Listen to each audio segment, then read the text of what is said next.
பாவக்காய் வறுவலுக்கு இந்த மாதிரி பாவக்காயை ரவுண்ட் ரவுண்டா கட் பண்ணி அரிசி கலஞ்ச தண்ணியில ஒரு 10 நிமிஷம் ஊற வச்சு ஒரு பவுல்ல ஒரு டீஸ்பூன் மிளகாய் 1.5 டீஸ்பூன் மிளகாத்தூள், ஒரு சிட்டிகை மஞ்சள் தூள், ஒரு டீஸ்பூன் உப்பு, இதுல ஒரு ஸ்பூன் எண்ணெய் விட்டு நல்லா கலந்துக்கும்.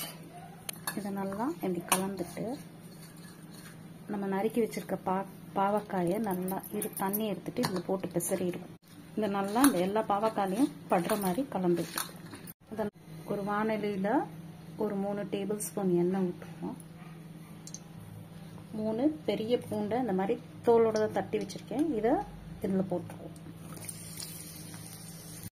நல்லா இந்த மாதிரி லேசா செவந்து வர்றப்ப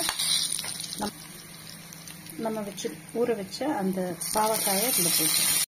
அந்த கலந்த பாத்திரத்திலே ஒரு 1/4 டம்ளர் தண்ணி ஊற்றி அந்த மிளகாய் இந்த உப்பெல்லாம் நல்லா கழுவி அதில் ஊற்றி வேக வச்சு தண்ணியை ஊற்றி இதை நல்லா இப்படி பரப்பிட்டு ஒரு தட்டு போட்டு மூடி சிம்ல வச்சு இதை ஒரு 10லேருந்து 15 நிமிஷம் வச்சோம்னா வெந்துடும்.